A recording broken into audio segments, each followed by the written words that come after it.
Después, ella examinaba el piso, abría los cajones de los muebles, se peinaba con el peine de Rodolfo y se miraba en el espejo de afeitarse.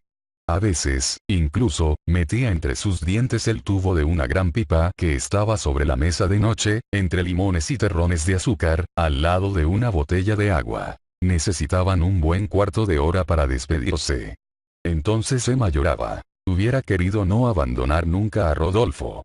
Algo más fuerte que ella la empujaba hacia él, de tal modo que un día, viéndola aparecer de improviso, él frunció el ceño como alguien que está contrariado.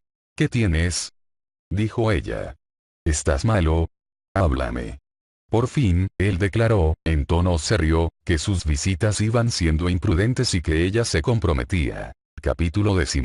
Poco a poco, estos temores de Rodolfo se apoderaron también de ella. Al principio el amor la había embriagado y nunca había pensado más allá. Pero ahora que le era indispensable en su vida, temía perder algo de este amor, o incluso que se viese perturbado.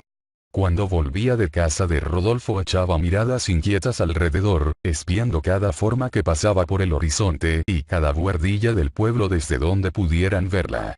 Escuchaba los pasos, los gritos, el ruido de los arados. Y se paraba más pálida y más trémula que las hojas de los álamos que se balanceaban sobre su cabeza. Una mañana que regresaba de esta manera, creyó distinguir de pronto el largo cañón de una carabina que parecía apuntarle.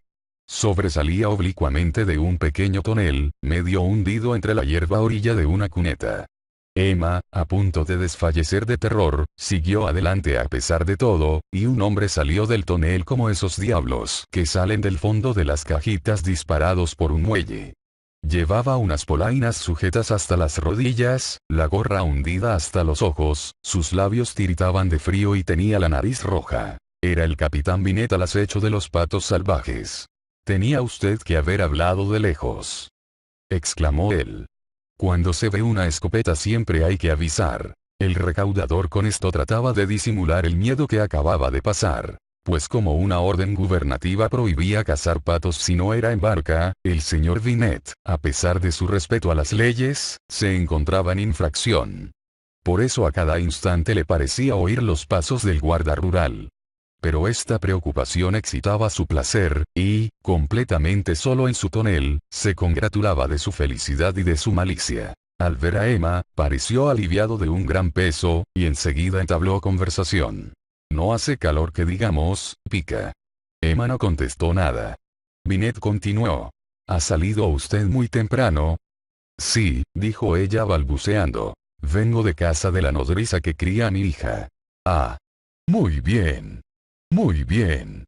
Yo, tal como me ve, desde el amanecer estoy aquí. Pero el tiempo está tan sucio que a menos de tener la casa justo en la misma punta de la nariz». «Buenas noches, señor Binet», interrumpió ella dando media vuelta. «Servidor, señora», respondió él en tono seco. Y volvió a su tonel. Emma se arrepintió de haber dejado tan bruscamente al recaudador.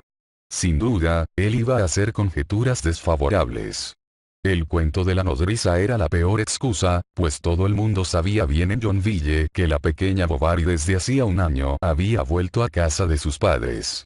Además, nadie vivía en los alrededores. Aquel camino solo llevaba a la Huchette. Binet había adivinado, pues, de dónde venía, y no callaría, hablaría, estaba segura. Ella permaneció hasta la noche torturándose la mente con todos los proyectos de mentiras imaginables, y teniendo sin cesar delante de sus ojos a aquel imbécil con moral. Carlos, después de la cena, viéndola preocupada, quiso, para distraerla, llevarla a casa del farmacéutico. Y la primera persona que vio en la farmacia fue precisamente al recaudador.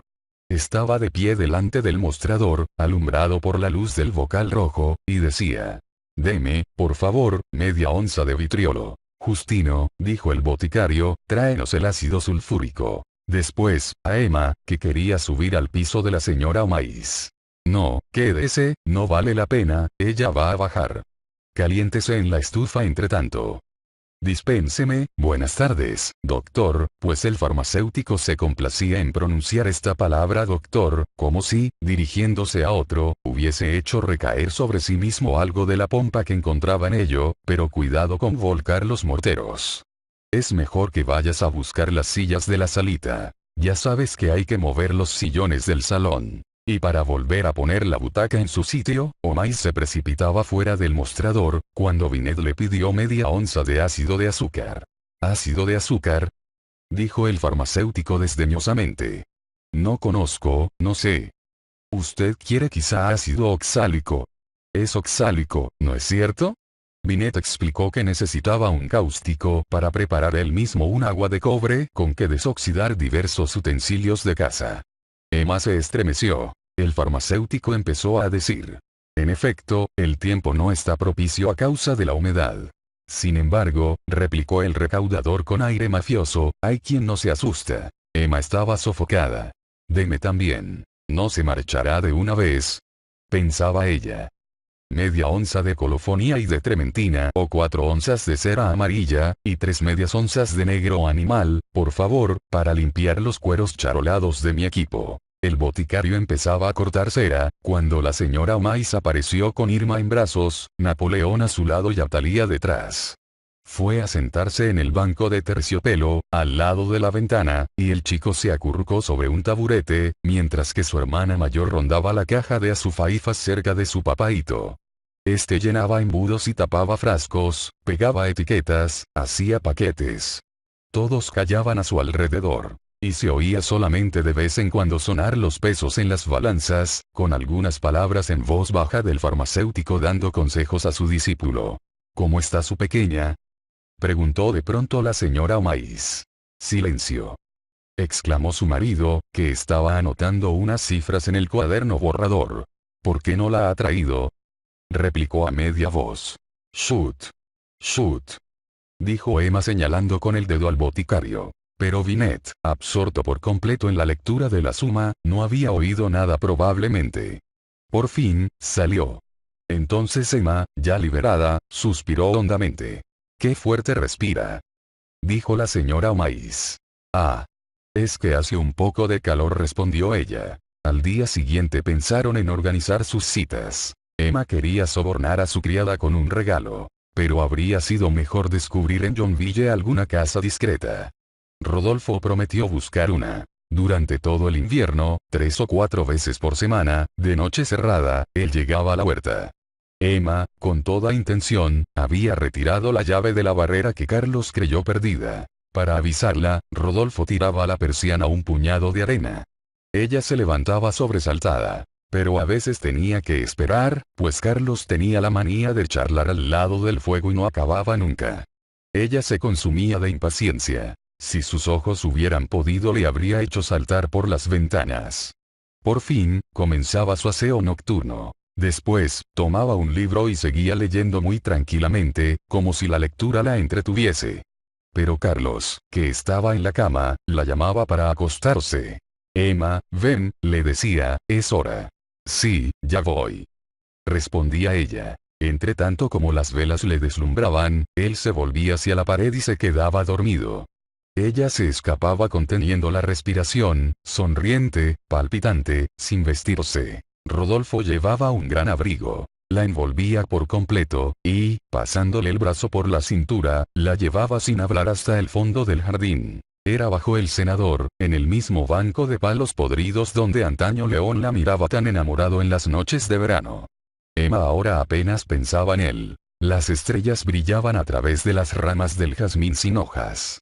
Detrás de ellos oían correr el río, y, de vez en cuando, en la orilla, el chasquido de las cañas secas.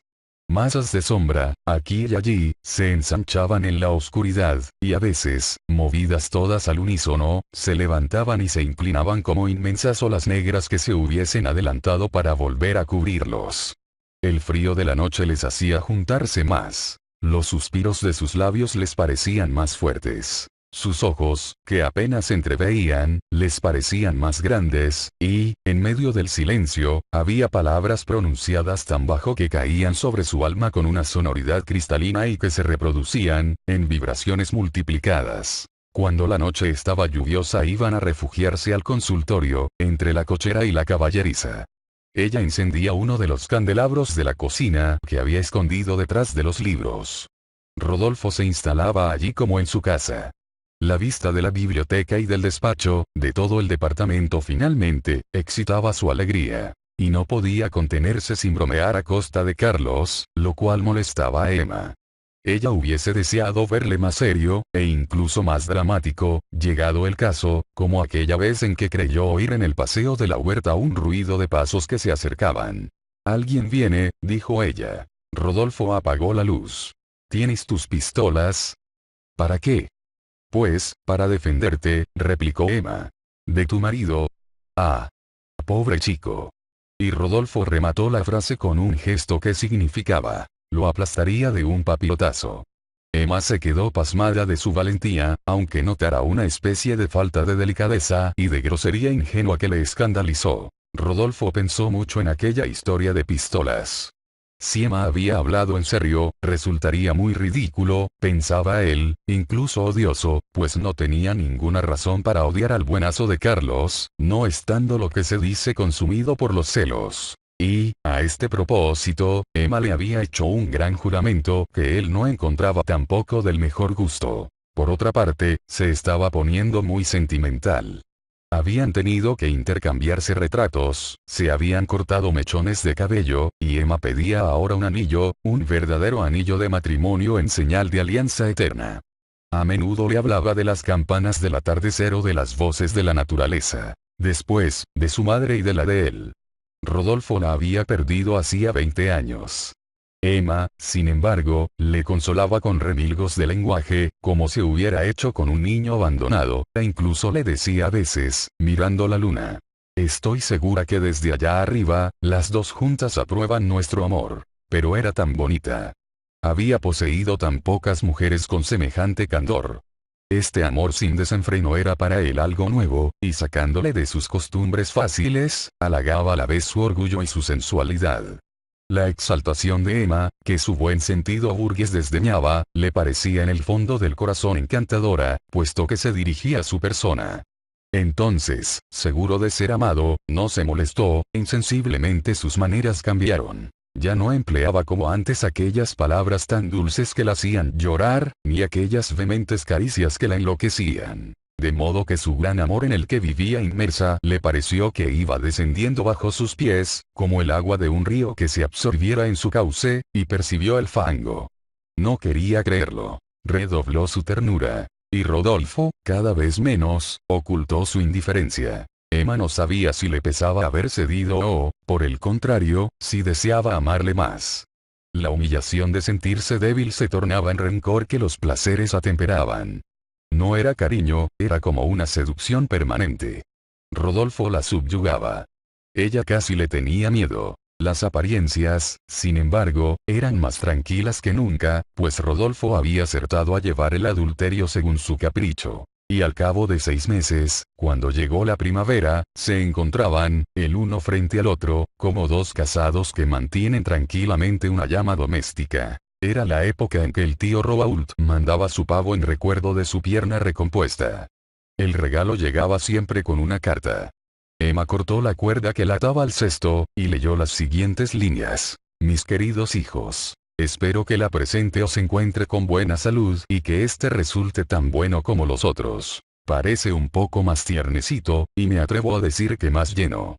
Pero la próxima vez, para cambiar, os mandaré un gallo, a no ser que prefiráis pavos. Y devolvedme la cesta, por favor, con las otras 2 anteriores. He tenido una desgracia en la carretería, cuya cubierta, una noche de fuerte viento, se echó a volar entre los árboles. La cosecha tampoco ha sido muy buena que digamos. En fin, no sé cuándo iré a veros. Me es tan difícil ahora dejar la casa, desde que estoy solo, mi pobre Emma».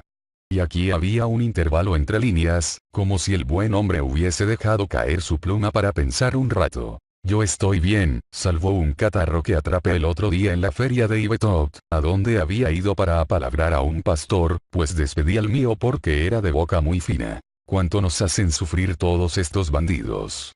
Además, no era honrado. He sabido por un vendedor ambulante que, viajando este invierno por vuestra tierra, tuvo que sacarse una muela, que Bovary seguía trabajando mucho. No me extrañó, y me enseñó su muela. Tomamos café juntos.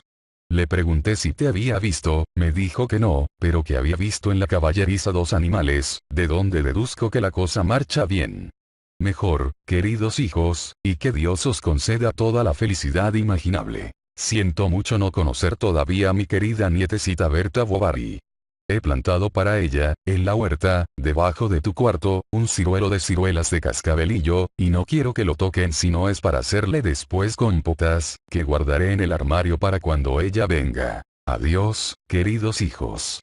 Un beso para ti, hija mía. Otro para usted, mi yerno, y para la niña en las 2 mejillas. Con muchos recuerdos, vuestro amante padre, Teodoro Roault. Emma se quedó unos minutos con aquel grueso papel entre sus dedos. Las faltas de ortografía enlazaban unas con otras, y Emma estaba absorbida por el dulce pensamiento que cacareaba por todas partes como una gallina medio escondida en un seto de espinos. Habían secado la tinta con las cenizas del las, pues un poco de polvo gris resbaló de la carta a su vestido y ella casi creyó ver a su padre inclinándose hacia el fogón para coger las tenazas. ¿Cuánto tiempo hacía que ella no estaba a su lado, en el taburete, en la chimenea, quemando la punta de un palo en la gran llama de los juncos marinos que chisporroteaban? Recordó las tardes de verano todas llenas de sol. Los potros relinchaban cuando se pasaba junto a ellos, y galopaban, bajo su ventana había una colmena, y a veces las abejas, revoloteando alrededor de la luz, golpeaban contra los cristales como balas de oro que rebotaban. ¡Qué felicidad en aquellos tiempos! ¡Qué libertad! ¡Qué esperanza! ¡Cuántas ilusiones! Ya no quedaba nada de aquello ahora. Lo había gastado en todas las aventuras de su alma, en todas las situaciones sucesivas, en la virginidad, en el matrimonio y en el amor, habiéndolas perdido continuamente a lo largo de su vida, como un viajero que deja algo de su riqueza en todas las posadas del camino. Pero ¿quién la hacía tan desgraciada? ¿Dónde estaba la catástrofe extraordinaria que la había trastornado?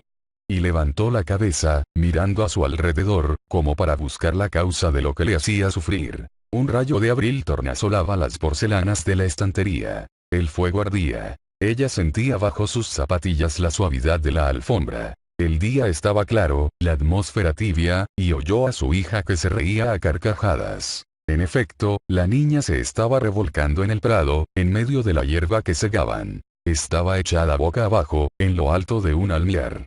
Su muchacha la sostenía por la falda. Lestiboudis rastrillaba al lado, y cada vez que se acercaba, la niña se inclinaba haciendo esfuerzos inútiles con sus bracitos.